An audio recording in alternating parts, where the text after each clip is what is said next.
ఒక నిమిషం. ప్రేమ మహదేశ్వరి బట్టి ప్రశస్తమైన మీ సన్నిధానములకు వదిలింపబడిన గొర్రెల రక్తానికి ఎంత స్థుతించినా కూడా తక్కువే ప్రభా. ప్రత్యేక రీతిలో సహోదరి కమలను దేవరాజును మీరు ఆశ్రయించి బలపరిచి ధైర్యపరిచి నిశ్చయంగా నీవు నీ చేతుల కష్టార్జితం అనుభవించు అని మీరు ఇచ్చిన వాక్యములు మా తండ్రి మీరు నెరవేర్చున్నారు. మీరు వాగ్దానం ఇచ్చి వాగ్దానం నెరవేర్చే దేవుడిగా ఉన్నందుకు మేము స్థుతిస్తున్నాం. అనేక ఆటుపోట్లు దైవ నా ప్రభా వారిని మీరు చేపట్టుకొని గైడ్ చేసిన విధానం బట్టి మేము స్థుతిస్తున్నాం. నడిపింప చేయి దేవుని ఆత్మ ద్వారా నా ప్రభా మీ యొక్క కరుణాహస్తం, మీ దక్షిణహస్తం, మీ పరిశుద్ధ బాహు, మీ గాయపడిన హస్తం నా ప్రభా వీళ్ళకి తోడుగా ఉంచిన విధానం బట్టి మేము స్థుతిస్తున్నాం. భయం అలజడి కలవరాలన్నీ కూడా మీరు లయపరిచిన రేపా నేను స్థుతిస్తున్నాం. మీ సన్నిధుతం తోడుగా ఉంచిన విధానం బట్టి మేము స్థుతిస్తున్నాం. ఈ గృహము వధింపబడిన గొర్రెపిల్ల రక్తంతో ప్రత్యేకించి ప్రతిష్ఠిస్తున్న విధానం బట్టి మేము స్థుతిస్తున్నాం. దేవా ఈ యొక్క గృహం నా తండ్రి నీకు మహిమకరమైన గృహముగా, రక్షణ గృహంగా, రక్షణ సునాద జీవితంలో మా తండ్రి దేవా వినిపించే గృహంగా, అనేక మంది దైవజనులు ఆహ్వానించేటువంటి గృహంగా దేవా నా తండ్రి నేను మహిమపరిచే గృహంగా ఉన్నాగునా మీ కృపాసాం దాయిచేగాక. దేవా సునేరి నిమ్మీరాలు దైవజనులకు ఆహ్వానించిన ప్రభా కొరతను నా ప్రభ నా తండ్రి తీర్చినటువంటి విధానమును మేము జ్ఞాపకం చేసుకుని ఈ గృహం అనేక మంది దైవజనులు ఆహ్వానించి ఉండగా వారి కొరతను మీరు తీర్చవద్దుగా మేము స్థుతిస్తున్నాం. దేవా నా ప్రభ నా తండ్రి మరి ఏసై ఉన్న ఇంటిలో సమస్తము సమృద్ధిని మీరు సెలవించారు.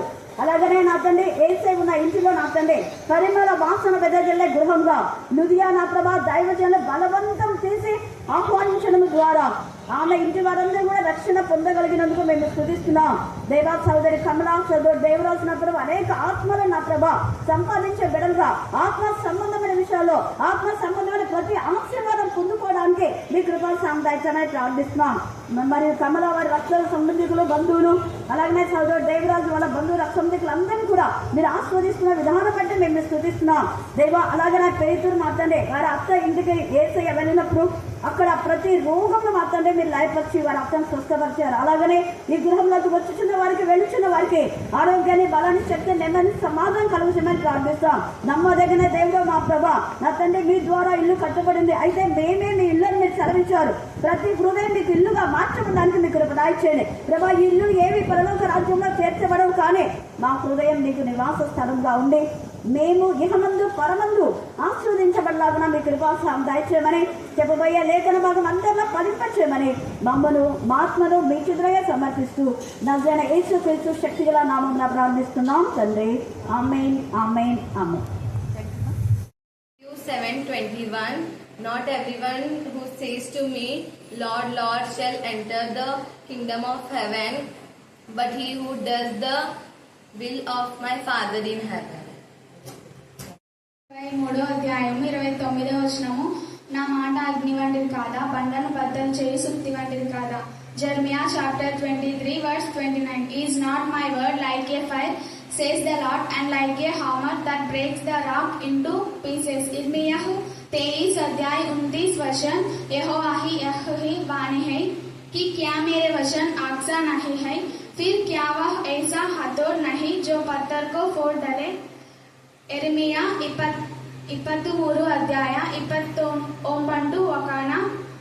నన్ను వాక్యము బేన్కంటే హాగలవు ఎందుకర్తను అన్న తానే అది బండి అను తుండు మూడవ సుత్తి గయ హాగలవు.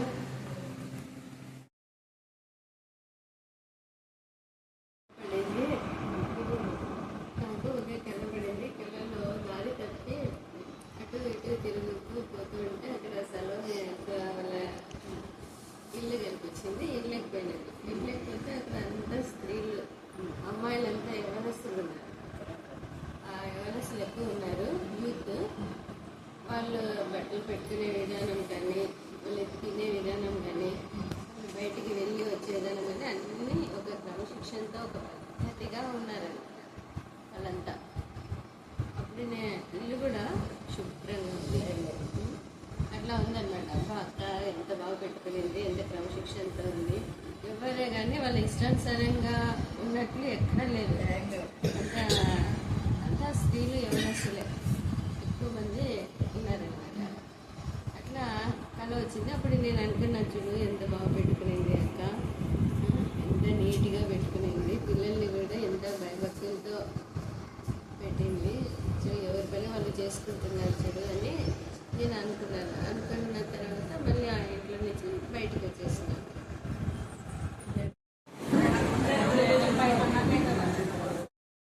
నా పేరు డాక్టర్ ప్రభావిత అండ్ ట్రాన్స్జెండర్. మరి నేను చిన్నప్పుడు నాకు సలోమెక్క చాలా బాగా తెలిసేది. మా ఫ్యామిలీ ఫ్రెండ్ ఒక అక్కలక్క. నేను ప్రతి విషయంలో ఆమె నేమ్సెట్ రాస్తుంది. ప్రతి విషయంలో ఆమెతో ప్రార్థన చేస్తాం బయటకు వెళ్ళాను. మరి ఆమె చెప్పింది ప్రవచనం ప్రేయర్ చేసి అప్పుడే ఆమె చెప్పింది, ఆంటీ ఆంటీ డాక్టర్ అవుతాడు, స్టెతస్కోప్ వేసుకున్న కనపడుతున్నాడు అని కళలో ఆమె దేవుని ప్రేరేపణ వల్ల ఆమె చెప్పింది. కానీ అనుకోని విధంగా నేను డాక్టర్ అయినాను. మా అమ్మ మా నాన్న కళను నెరవేర్చాను, కానీ ట్రాన్స్ అయినాను. అది చేశాను. మరి సలోమెక్క నా కోసం ఎంతగానో ప్రార్థన చేసి ఆ దేవుని చిత్తం నెరవేర్చుకున్నాడు. తన సాక్షి బిడ్డగా నిలుపుకున్నాడు. మరి అక్కగారికి నా వందనాలు, మీ అందరికీ నా ఇంకా మంచి డాక్టర్గా పైకి రావాలి. మీరందరూ కావాలని ఈ దేవుడు ఎక్కువ ఎన్నో ఆత్మ కోసం నేను ప్రయాసపడుతున్నాను. అలాంటి వాళ్ళు ఇంతమందిని మార్చి రాజ్యం తీసుకెళ్ళాలని ఒక చిన్న కోరిక దేవుడు సఫలపరచుగాక. దేవుడి వాక్యం అలా ఇక సాక్ష్యం పట్టుదల తండ్రి ప్రేమ స్వరూపి నీ బంగారు పాదాలకు స్తోత్రాలు. పగలంతా ఈ కాపాడులోనైనా మరి ముఖ్యంగా ఈ సమయంలోనైనా సలోని సిస్టర్ని ఇక్కడికి పంపించి ఆమె నోటి ద్వారా నీ వాక్యం చెప్పించి అందుకు మీకు స్తోత్రం ప్రభావ. మరి ఆ బిడ్డను చక్కగా నీ సన్నిధిలో ఆ బిడ్డను అభివృద్ధి చెందుతున్నందుకు మీకు వందనాలు. మరి ఈరోజు జరుగుతున్న కార్యక్రమంలో ఆద్యంతం వరకు మీరే తోడుగా ఉండి జయప్రదంగా గావించమని వేడుకుంటున్నాము. ఇక్కడ చేసిన ప్రతి ఒక్క బిడ్డను పేరు పేరు వంతన ఆశీర్వదండి. మరొక మారు సర్వీకునైనా సర్వీ నోటి మీ దూరంగా వాడుకొని మంచి వాక్యం ఏదైనా అందరి మనసు దిద్దుకునేటట్టు సహాయం చేయమని మీ బంగారు పాదములు పట్టుకుని బ్రతిమాలు వేడుకుంటున్నాం తండ్రి.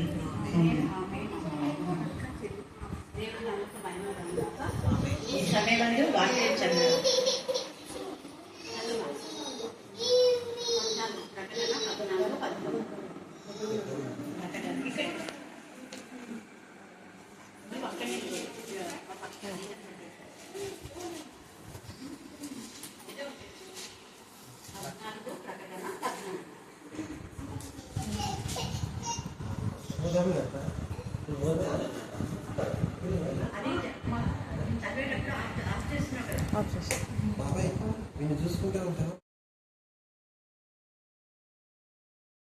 చెప్పాలో చదివేటప్పుడు వినలేదా మీరు? ఎక్కడున్నారు అందరూ? అదే ఊరికనే పురుగులు పడలే, ఆన్ ద స్పాట్ ఎట్లా వచ్చినాయి చూడండి. మామూలుగా పురుగులు పడాలంటే చెడిపోయినటువంటి దాంట్లకు 3-4 రోజులకు కానీ పురుగులు వస్తాయి. మనుషులకైతే ఒక 5-6 రోజులకు ఎంత సుందరం. కొంతమందికి క్యాన్సర్ అట్లాంటి పుండ్లు వచ్చినప్పుడు కూడా వస్తాయి. అది వేరే.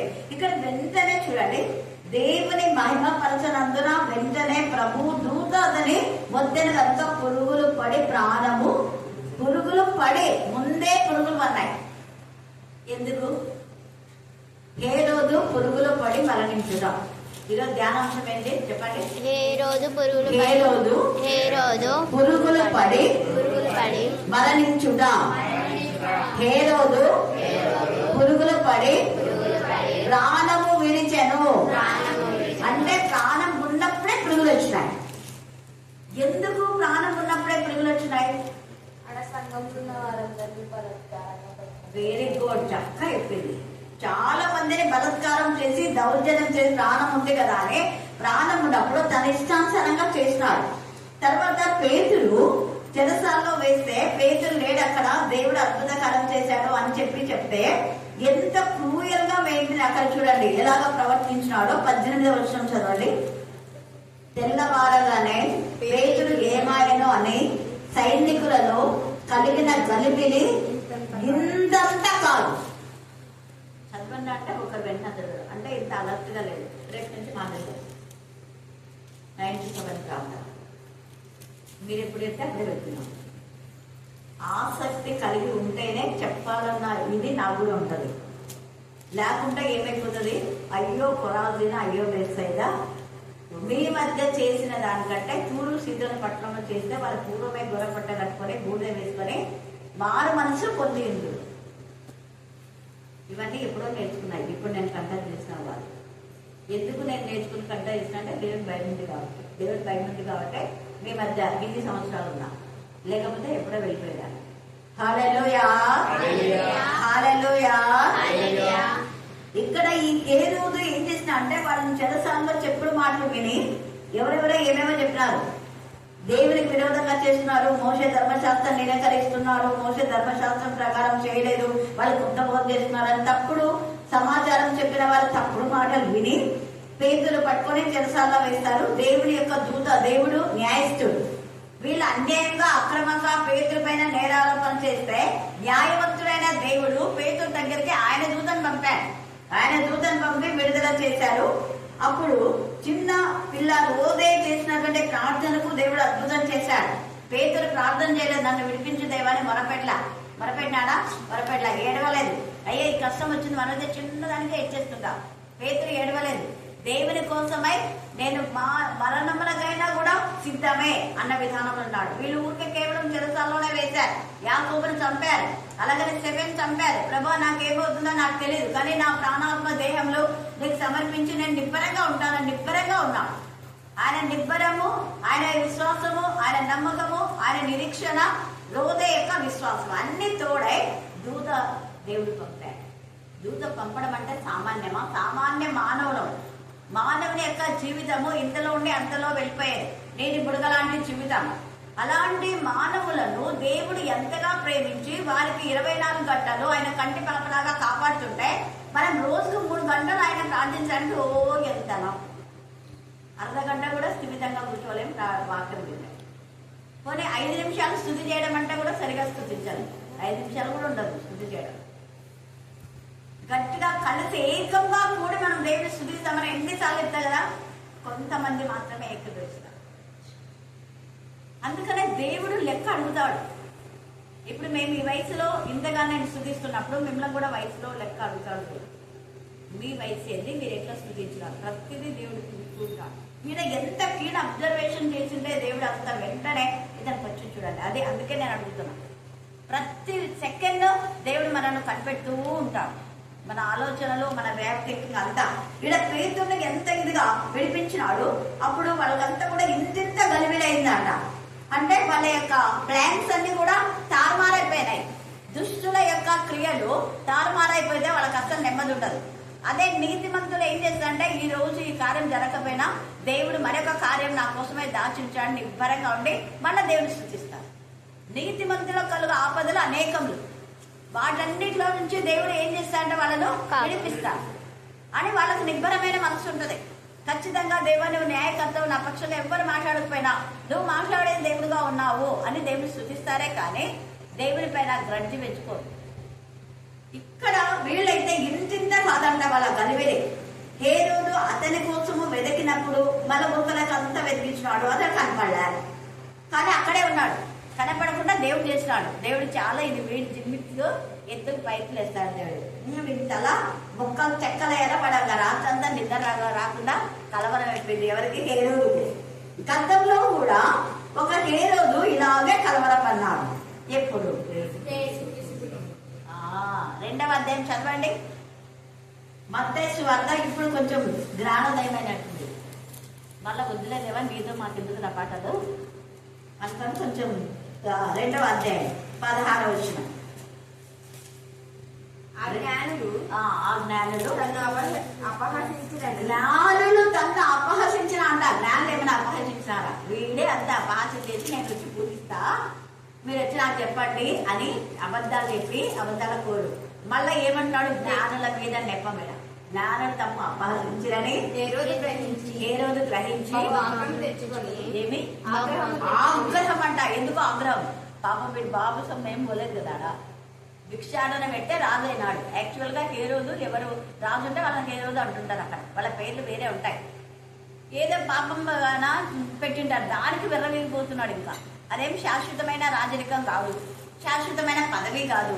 2-3 రోజులకు పోయేటటువంటి 2-3 ఏళ్ళకు పోయే పదవులకు ఇంత విర్రవీస్తున్నాడు. జ్ఞానుల పైన మళ్ళా ఎంత ఇదిగా వాళ్ళు వచ్చేసినారు అంటున్నాడు. తర్వాత తాను జ్ఞానుల వలన వివరముగా తెలుసుకున్న కాలంను బట్టి బెత్లెహేములోను దాని సకల ప్రాంతంలోను 2 సంవత్సరముల మొదలుకొని ఆ పిల్లలంతా చంపేశారు. కాలం వీడికి కలవరం అయిపోయింది. ఆ 2 సంవత్సరాల పిల్లలు ఎవరుంటే ఆ 2 సంవత్సరాలకు వచ్చి వాడిని రాజు చేస్తారేమో. చూడండి ఎంత కృగలమైంది. 2 సంవత్సరాలు అయింది ఏసై పుట్టని చెప్పారు వీళ్ళు. జ్ఞానులు ఆ 2 సంవత్సరాలప్పుడు పశువుల పాకలో జ్ఞానులను ఉన్నట్టు వేస్తుంటారు. అది తప్పు. జ్ఞానులు పశువుల పాకలోకి రాలా. పశువుల పాకల నుంచి అనేక ఇళ్ళు ఆహ్వానించిన ఏసయ్య. కానీ వాళ్లకు దేవుడు ఏర్పాటు చేసిన ఇంటిలో వేస్తే ఆ ఇంటిలోనికి జ్ఞానులు వెళ్ళి ఏసైను పూజిస్తారు. ఇంటిలో మనం 2వ అధ్యాయం చదివితే లూకాలో కూడా ఇంటిలో పశువుల పాకలో కాదు. మన వాళ్ళు పశువుల పాక వేసి ఆయనే గొర్రెలు పెడతారు, ఆయనే జ్ఞానం పెడతారు, తిరిగి తప్పరు. పశువుల పాకలో గొర్రెలు పెడతారు, ఇంటిలోకి వెళ్ళాలి. అందుకే 2 ఏళ్ళ వరకు ఆయన ముందే పుట్టాడు అని చెప్పారు. వీళ్ళు 2 ఏళ్ళ తర్వాత వీళ్ళు వెళ్ళినారు. అప్పుడు దాదాపు 2 సంవత్సరాలు అన్నప్పుడు అప్పుడు ఏసైనా అక్కడ పూజ. ఆ తర్వాత మళ్ళీ వెంటనే హెరోదు చస్తాడు. కలవరంతో వాడు గుండె బలి చస్తాడు. వాడు చచ్చినాక మళ్ళీ ఏసైనా మళ్ళీ అక్కడ నుంచి దేవుడు పిలుస్తాడు. కలవరం. తప్పు చేసే వాళ్ళకు కలవరం, మంచి చేసే వాళ్ళకి ఎప్పుడు కలవరం ఉండదు. ఇక్కడ వీడు చేసిన పని అవివేక పని, కలవరం అయిపోయింది. అందరికి ఇంత కదంట వాళ్ళ గరిబిలి. మళ్ళీ వెతికించినాడు, దొరకలా. ఇంకేం చేస్తాడు? ఇంకా నన్ను ఏం చేస్తారో వీళ్ళంతా ఇరుగు కలిసి రాళ్ళతో రుబ్బి నన్నే చంపి వెళ్తారు, లేకపోతే తీస్తారు, వద్దులే ఏదో ఒకటి కైసరేకపోయి మరి అక్కడ ఉందాం లేని. వెంటనే ఏం చేసినాడు? అటు తర్వాత హేరోదు యూదయ నుండి కైసరేకు వెళ్ళి అక్కడ యూదయల వేడిక యూదులు నన్ను బతకనియారా దేవుడా అనుకున్నాడు. పోయి అక్కడికి వెళ్ళాడు. అప్పుడు ఏమైంది అంటే తూరీల మీదను సిదోనీల మీదను అతనికి అత్యాగ్రహము కలిగినందున వారు ఏక మనసుతో రాజునొద్దకు వచ్చి అంతఃపురమునకు పై విచారణకర్తయ్యకు బ్లాస్తు అనే ఒక వ్యక్తి ఉన్నాడు. అతని పక్షం తీసుకున్నాడు. మాకంతా సపోర్ట్ చేయి అని చెప్పేసి. ఏ రోజు మళ్ళీ ఇక్కడ పేదలు దొరికితే మళ్ళా చెరసాల వేయించాలి అని వీటికి భయం అయిపోయింది. ఎవరని చెప్పింటారు, దూత ఎవరో వచ్చింది ఆయన ఇక్కడ అంటే ఉన్న తలుపులు ఉన్నట్టుగా ఉన్నాయి, ఉన్న తాళాలు వేసినట్టుగా ఉన్నాయి. పేద ఎట్లా పోయినాడు? ఇది ఒక షాకింగ్ న్యూస్ అయిపోయింది. అక్కడంతా కలవరం అయిపోయింది యూదయులు అంతా. ఇంకా యూదులు నన్ను ఏం చేస్తారు అనుకున్నారు. ఇక్కడ ఈ తూరు సీదోనీల మీదని మనం అపోస్తుల కార్యం ఇప్పుడు చదువుతుంటే ఇదే బైబిల్ స్టైల్లో మనము సోమవారం, శుక్రవారము, ఆదివారము, తర్వాత ఏదైతే మనం బుధవారము ధ్యానం చేసుకుంటున్నామో అదే వాక్యంలో కూడా సేమ్ పట్టణాలు వచ్చినాయి. మనం చూసుకున్నాం కదా. యోవేలు 3వ అధ్యాయం, యోవేలు 3వ అధ్యాయము 4-8 వచనాలు చదవండి. 4 వచనం. తూరు పట్టణమా, సిదోను పట్టణమా, ఫిలిస్తీన్లు అంతా వీళ్ళంతా తొట్టిగాయి. దేవుని వీళ్ళంతా విరోధులు. తూరు, సీదోను, ఫిలిస్తీయా. ఎప్పుడు ఫిలిస్తీయుడైనటువంటి వాడికి ఎంత ఇదిగా మరి ఇశ్రాయేలును బాధ పెట్టినాడు, వాడిని చంపి పడేసినాడు దావుడు ఫిలిస్తీ. ఇక్కడ వీళ్ళంతా కూడా దేవునికి విరోధంగా దేవుని పిల్లలు ఎప్పుడు బాధ పెట్టినా వీళ్ళ బతుకంతా కూడా అక్కడ. అందుకనే ఆ తూరు, సీదోను, ఫిలిస్తీయ వాళ్ళ కుమార్తెలను 8వ వచనంలో భయంకరంగా దేవుని కదా మీ కుమారులను తండ్రి చేసిన తప్పులకు, మనలోకి ఎన్నిసార్లు చెప్పినా కూడా చెవు కూడా ఎక్కదు. తండ్రి తల్లి చేసిన పాపములకు తల్లిదండ్రులు దేవుని విరోధంగా ఇష్టానుసారంగా సంఘంలో మాట్లాడినాడు అనుకో, ఆ తండ్రి వస్తాడు, ఆ కొడుకు కూడా వస్తాడు. ఇద్దరు ప్రజెంట్ గా ఇక్కడ జరిగిన విషయాలు నేను చెప్తున్నా, ఎక్కడో కాదు. ఇది ఎందుకు జరుగుతుంది అంటే వాక్యము నెరవేర్చబడుతుంది. చేసిన పాపం ఊరికే పోదు. మన మధ్య ఇన్ని జరుగుతున్నా కూడా తల్లిదండ్రులకు భయం భక్తి లేదు, పిల్లలకు భయం భక్తి లేదు. ప్రత్యేకంగా చూస్తూనే ఉన్నారు. దేవుడి విరోధంగా చేసిన వాళ్ళపైన ఇంత ఉగ్రత వస్తున్నా కూడా కుక్క దోగ వంకర చక్కగా మాత్రం కాదు ఇక్కడ. అందుకనే దేవుడు ఏం చేస్తున్నాడు అంటే మీరు దేవుడి పిల్లలు బాధ పెట్టారు కాబట్టి 8వ వచనంలో మీ కుమారులు మీ కుమార్తెలను ఏం చేస్తాడంట? యూదా వారికి అమ్మి వేస్తా నేను. వాళ్ళు ఊరుకోరు. వాళ్ళు ఏం చేస్తారు? మళ్ళీ ఎవరు చంపేస్తారంట? షబాయిలు. షబాయి అంటే పెద్ద రాక్షసుడు. ఒక విధానంలో చెప్పాలనుకుంటే ఇప్పుడున్న ఫారిన్ కంట్రీస్ లో ఉన్నటువంటి వాళ్ళు ఉన్నారు కదా, అంత భయంకరమైన పురుగు. అక్కడంతా సేఫ్ ఉంటారు కదా, వాళ్ళు ఇష్టానుసారం వాడికి 90 ఏళ్ళు ఉంటాయి, 16 ఏళ్ల పిల్లలు కొనుక్కుంటారు. 10 ఏళ్ల పిల్లలు కూడా వాడికి వాయు వరుస ఉండదు. క్రూరంగా పాపం చేసినటువంటి వ్యక్తులు. అట్లాంటి వాళ్ళకి అసలు అది చదువుతుంటే ఏర్పిస్తారు. ఒకసారి అనిపిస్తుంది, దేవా వాళ్ళ తల్లిదండ్రులు చేసిన పాపకు వీళ్ళకి ఎందుకంటే వాళ్ళకు బుద్ధి వచ్చి మిగతా వాళ్ళను సరి చేయబడతారని రాశారు. వాళ్ళకు బుద్ధి వచ్చి మా పిల్లలు కూడా ఇలాగవుతారని భయపడి దేవునికి లోబడి నీతిగా నిజాయితీగా దేవుని పిల్లలకు గణపరిచి దేవుని పిల్లలకు మరి ఆ వారితో సహవాసం చేసి బతుకు మార్చుకుంటారేమో అని. అందుకే పూర్వమే వాళ్ళు మారు మనసు పొందిందురు అన్నాడు. కొరాజిన బెస్ అయితే ఇంకా ఫస్ట్ ఫెలోషిప్ లో ఉన్నారు. వాళ్ళు భయంకరమైన లోకపు సహవాసంలో ఉన్నారు, దేవుని పిల్లల సహవాసంలో లేదు. అందుకే అలా రాస్తున్నాడు. ఇక్కడ కూడా అదే వాళ్ళంతా కూడా తూరు వీళ్ళ మీదను సిదోనీల మీదను అతనికి అత్యాయతలు కలిగినందున వారు ఏక మనసుతో రాత్రులతో వచ్చి అంతఃపురంలో పై విచారణకర్తకు బ్లాస్తూ తమ పక్షపాతం చేసుకుని సమాధాన పడవాలని వేడుకొనేవి. ఎందుకంటే వీళ్ళ గతంలో ఆడ శిక్ష వచ్చింది, వాళ్ళకి తెలిసి అమ్మ బాబా వద్దుదేవా మా పిల్లలు భయంకరంగా యూదులు తీసుకుపోయి వాళ్ళకి ఎవరు అమ్మేస్తున్నారు, ఇప్పుడైనా మేము గుర్తు తెచ్చుకొని ఆ వీళ్ళ జోలికి పోకూడదని తూరు సీదోనీలు కొంచెం మార్పు పొందినారు. అప్పుడు ఏసయ్య తూరు సీదోని పట్టణంలోకి వెళ్ళి వాక్యం చెప్పాడు కాబట్టి తూరు సీదోనిలో కొంత మార్పు వచ్చింది. వాళ్ళకి మార్పు వచ్చింది కాబట్టి హేరోతో ఏకీభవించారు. వాళ్ళు సమాధాన పడాలని అనుకున్నారు, వేడుకున్నారు. ఎందుకనగా రాజు యొక్క దేశం నుండి వారి దేశంలో గ్రాసం వచ్చుతుండేను. అదే వాళ్ళకంతా కూడా మ్యూచువల్ అండర్స్టాండింగ్స్ అనమాట. ఇక్కడ వాళ్ళది వాళ్ళ సరుకులు వాళ్ళకి ఇస్తారు, వీళ్ళ సరుకులు వాళ్ళు అమ్ముకుంటారు. అంటే ఎగుమతి దిగుమతులు జరుగుతున్నాయి. ఇప్పుడు మన ట్రంప్ కదా ఆపివేసినట్టు, ఇదే మద్యం వచ్చినట్టే అక్కడ వాడు ఆపేసినాడు. వీడు బాంబులు వేస్తే వాడు ఆయిల్ అంతా సప్లై చేయకుండా పెట్రోల్ డీజిల్ అంతా కూడా ఆపడిస్తాడు. అంతే.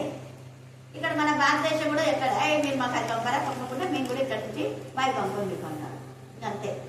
మీ ఇద్దరు ఇట్లా కొట్టుకొని కావాల్సిందే. అందరూ సమాధాన పడాలి అనుకున్నారు. అయితే ఏమైపోయింది? నియమింపబడిన ఒక దినం వచ్చింది. సరే అందరం కూడా మీరు రాండి. తూరు పట్టణం వాళ్ళు, సిద్ధూరు పట్టణం వాళ్ళు, బ్లాస్ట్ అందరు ఇంకా యూదులు కూడా ఇంకెవరో వస్తే అందరం సమాజ మందిరంగా పోతాం, కూడి ఒక నిర్ణయానికి వద్దాము అని అనుకున్నారు. ఆ సమయంలో తండ్రి అయిన దేవుడు హేరోదు యొక్క ఆలోచనలు మార్చేసినాడు. హేరోదు ఏమో చెప్పాలి అనుకున్నాడు.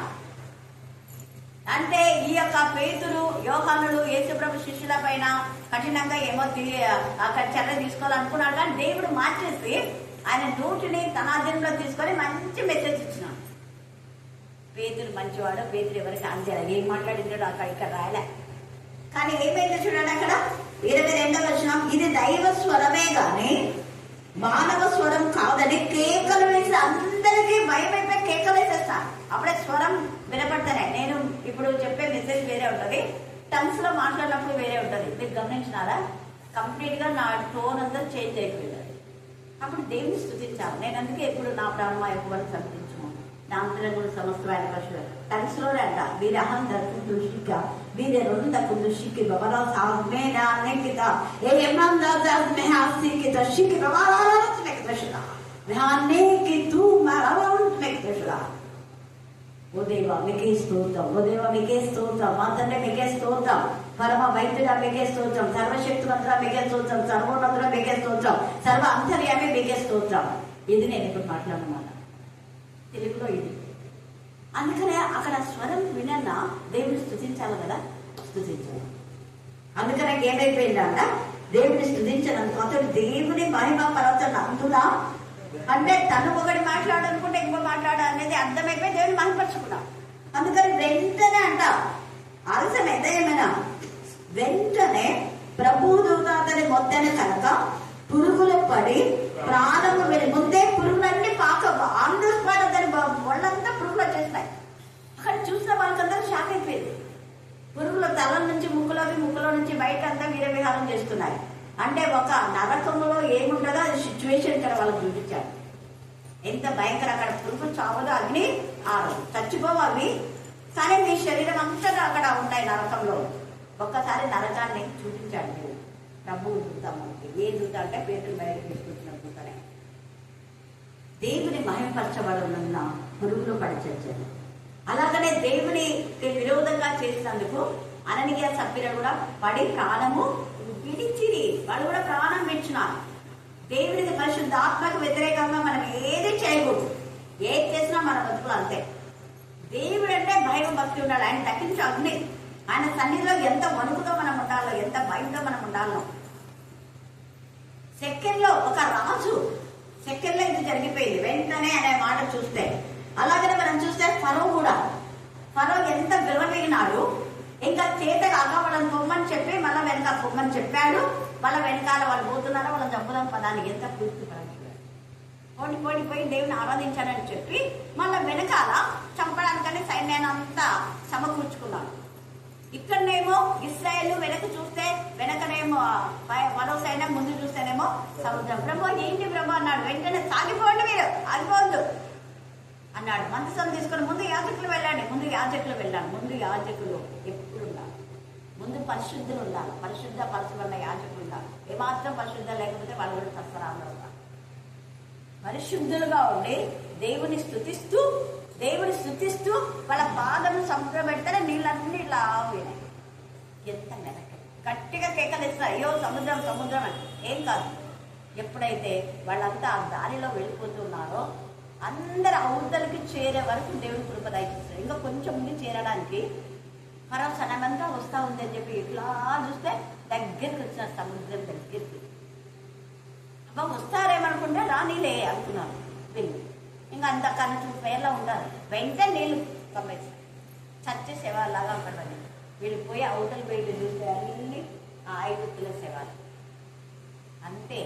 మనల్ని ఎవరైతే టార్గెట్ చేస్తే వాళ్ళ శవాలను మనం చూస్తాం. వాక్యంలో ఉంది. దావీదు అంటాడు, ప్రభువా నా శత్రువు యొక్క ఆ యొక్క హీన స్థితి, నా శత్రువు యొక్క పతన స్థితి నేను నా కన్నులారా చూస్తున్నాను అంటాడు. నా ఎదుటనే నా శత్రువు పతనములను చూపించావు. ఎంత గొప్ప దేవుడు అయ్యా నువ్వు. నేనేం చేయలేదు. వాడిని చంపమని చెప్పాలా, వాడికి ఏం చేయమని చెప్పాలా. బట్ దేవుడు ప్రతీకారం తీర్చేది. నేను నా చెవులలో విన్నాను దేవా నా యొక్క శత్రువులకు జరిగినటువంటి పరిస్థితి. థ్యాంక్ గాడ్ అంటాడు. అలాగనే ఏసై కూడా వాడు పుట్టకపోతే బాగుండే. వాడు పుట్టినాడు కాబట్టి మనకి ఏంటి అంతే. వాడు ద్రోహి అగు యూదా. ఎవరిని పడితే వాళ్ళ ద్రోహి అనడం కాదు. దేవుని ఎందుకు భయభక్తి గల వాళ్ళని అనకూడదు. మంచి వాళ్ళని మంచి అనాల. మంచి వాళ్ళని చెడ్డ అన్నా పాపమే, చెడ్డ వాళ్ళని మంచి అన్నా రెండూ తప్పులే. ఇది మరీ గుర్తుపెట్టుకోవాలి. అందుకనే ఇక్కడ ఫరో అక్కడ ఏమైపోయినా అంటే వాడు కూడా కలవరం అయిపోయింది, చచ్చాడు. తర్వాత హామాన్కి ఏమైపోయింది? ఎందుకు ఊరుతాయా? ఎందుకు కలవరమైంది? మీతోనే మెసేజ్ కలవరం ఎందుకు వచ్చింది? అక్కడ ఎస్సేని యూదురాలని తెలిసిపోయింది. అయ్యే బాబాయ్, ఏ ముద్దకైతే చంపాలనుకున్నా అదే ముద్దకే కూతురు ఎస్సేరా అని అనుకుంటే ఎస్సేరు ఈ విధంగా ఇద్దరే చేశాడు అని అంటేనే కాళ్ళ మీద పడిపోయినాడు. కలవరం అయిపోయింది. వాడు నాకు నమస్కారం పెట్టడా అన్నవాడు కాళ్ళ మీద పడినాడు. ఎస్సేరు కాళ్ళ మీద పడితే ఈడ్చుకొని పోండి విని అన్నారు. విన్న దగ్గర ఈడ్చుకొని పోండి అన్నది. వెంటనే ఈడ్చుకొని పోయినాడు. వాడు ఒక్కడే చావాలా. వారికి ఎంతమంది సహకరించాం గుర్తు పెట్టుకోవాలి. చెడ్డ వాళ్ళకి ఎప్పుడు సహకరించదు. చెడ్డ వాళ్ళతో స్నేహం చేయదు. చెడ్డ వాళ్ళతో అసలు ప్రయాణం కూడా చేయకూడదు. అంటే మనం అనుకోవచ్చు అక్కడ మనం బస్సులో కూర్చున్న వాళ్ళు మంచిలో చెడ్డలు మన అది తెలియక అవునా కదా. తెలిసి మనం అక్కడ కూర్చుంటే నేను ప్రయాణం చేస్తాను. ఇప్పుడు ఎవరైనా ఇక్కడ ఉన్నారంటే ఊగా మాట్లాడుతున్నాడు, ఖచ్చితంగా మాట్లాడుతాను. నువ్వు ఊగున్నా మాట పెడతాను. అందుకనే అలాంటి తెలియక కూర్చుంటే ఏం కాదు. తెలియక కూర్చున్నావే అనుకో, మన పని మనం చేసుకోవాలి. ప్రార్థన చేసుకుంటే ఉంటాం, వచ్చట్టు పెట్టాలి. పొరపాటున పక్కన వాళ్ళతో పెడితే అపవాది ఏదో ఒక డబ్బులు చూపించడానికి ప్రయత్నిస్తారు. అక్కడ వాళ్ళు వీధులలో దేవుడి వాక్యం చెప్పినారు. ఏసే యొక్క శిష్యులు సంత వీధులలో. ఎంత గొప్ప కృప. అందుకనే మనం చాలా జాగ్రత్తగా ఉండాలి. అలాగనే అత్తల్య కూడా. అత్తల్య బాగా నేను రానులేని విరమిస్తా ఉంది.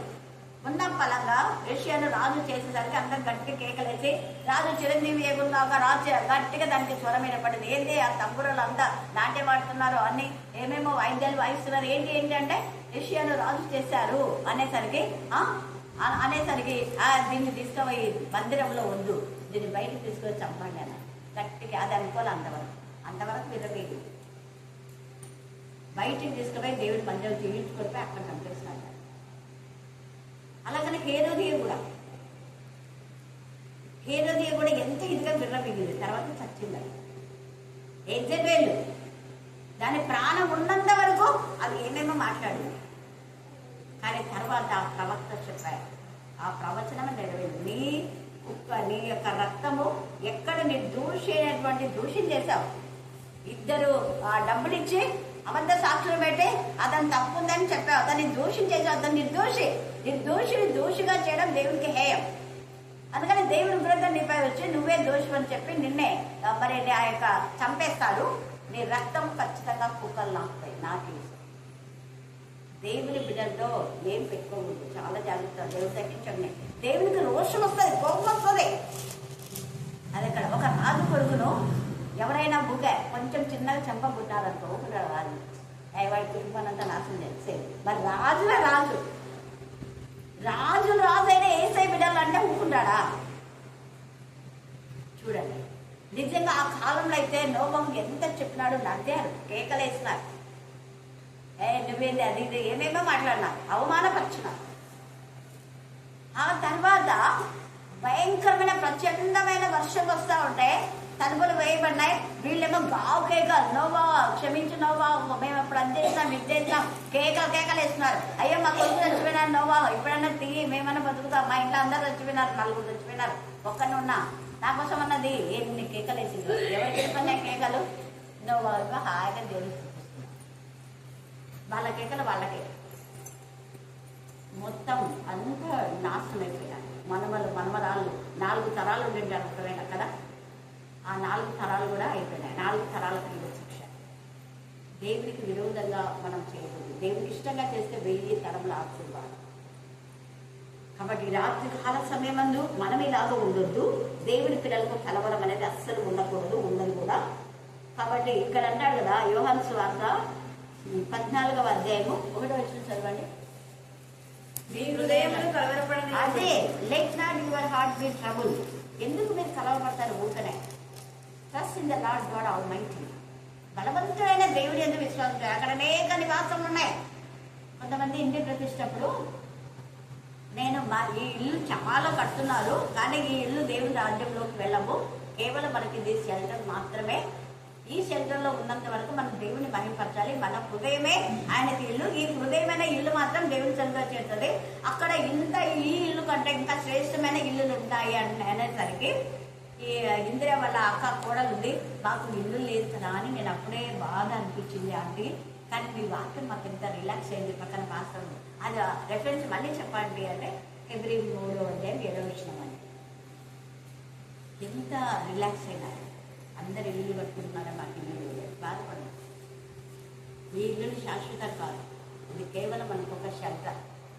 అది బాడిగ ఇల్లు అయినా ఒకటే, సొంత ఇల్లు అయినా ఒకటే. కానీ మన హృదయం ఎప్పుడు దేవుని గురించిన తపనలో ఉండాలి. పొద్దు నుంచి ఇంతవరకు ఇవన్నీ ధ్యానం చేస్తే ఇప్పుడు మీతో మాట్లాడడం లేదు. దేవుడు ఎంత ఇదిగా మనతో, అందుకే ధైర్యంగా ఉండాలి అన్నాడు దేవుని పిల్లలు.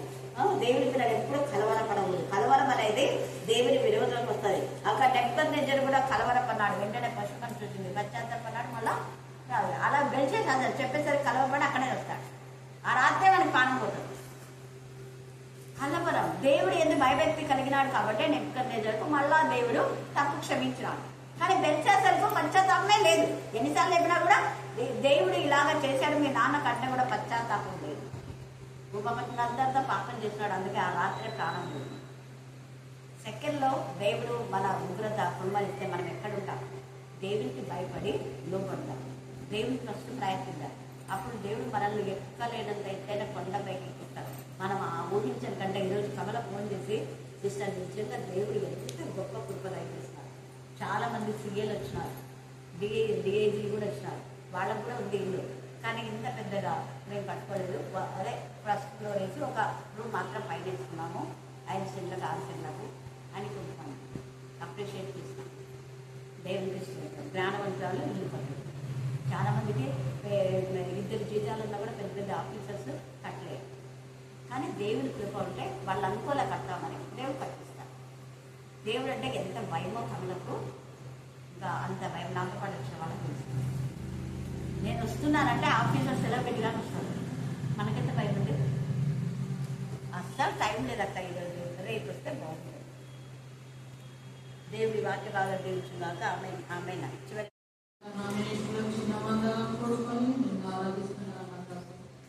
మీ కృపా సహాయం నాకు తెలియజేస్తున్న గొప్ప తండ్రి, మీ పాదములకు వందనాలు, కృతజ్ఞతలు, స్తోత్రములు చెల్లిస్తున్నాను.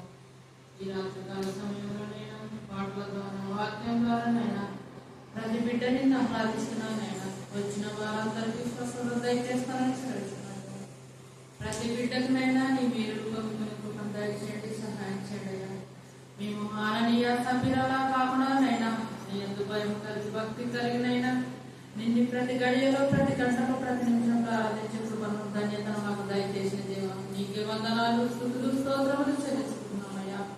ఈ రాత్రికాల సమయంలోనైనా అక్క చెప్పిన ప్రతి ఒక్క మాటనైనా నెరవేరులాలని కృపా సహాయం దయచేయండి, సహాయం చేయండి. మేము విని విడిచిపెట్టగానైనా దేవా, అనుదినం అనుక్షణంనైనా ఒక్క మాట అయినానైనా మా హృదయాల్లో నాటబడడానికి నీ కృప చూపండి, మహిమపొందండి. ఈ రాత్రికాల సమయంలోనైనా ఇక్కడ వచ్చిన ప్రతి బిడ్డనైనా పేరు పేరు పడుతున్న దీవించండి, ఆశీర్వదించండి అయ్యా. మీరు ఇచ్చిన యవన కుమారులనైనా నీ కృపలో లేవనెత్తండి, సహాయం చేయండి అయ్యా. దేవా, యవన కుమార్తె నీ కృపలో లేవనెత్తండి, సహాయం చేయండి అయ్యా. దేవా, నా ప్రభా, ఇంకా అక్కనైనా ఎన్ని ప్రాంతాలకు వెళుతుందనైనా ఆమె రాకపోకల్లో నీ దూతల్ని కావించండి, సహాయం చేయండి అయ్యా. నీ పాదములకు వందనాలు, స్తుతులు, స్తోత్రములయ్యా. ఏ బిడ్డైతేనైనా ఏ ప్రయాణంలో ఏ రాకపోకలు ఉంటున్నారనైనా ప్రతి బిడ్డని ఆత్మతో శక్తితో నింపండి అయ్యా. గర్భిణీ ఆత్మతో నింపండి. నేను వృద్ధాపంలో ఉన్న వారిని ఆత్మతో శక్తితో నింపండి అయ్యా. దేవా, ఏ బిడ్డకైతే ఏ సమస్యలు, ఏ చింతలు, ఏ బాధలు ఉన్నారైనా అట్టి బిడ్డని కృపలో జ్ఞాపకం చేసుకున్నాడయ్యా. ఇక్కడ వచ్చిన ప్రతి బిడ్డ పేరు పేరు వలసిన దీవించమని ఈ రాత్రికాల సమయంలోనైనా ఈ ప్రార్థన అంతా నీ చేతుల్లో పెట్టుచున్నానైనా. గడాంధకారంలో ఇలా సంచరించినైనా పాయమనకనైనా భయపడకనైనా నిన్ను స్తుతించి, నిన్ను గనపరిచి, నిన్ను మహిమపరచమని దయచేయమని ఈ రాత్రి అంతానైనా నీ దీవులతో నిన్ను మహిమ పొందమని మా కోసమైనా త్వరగా వస్తున్న క్రీస్తు చేస్తున్నామని వేడుచున్న పరలోకపు తండ్రి. ఆమేన్, ఆమేన్, ఆమేన్.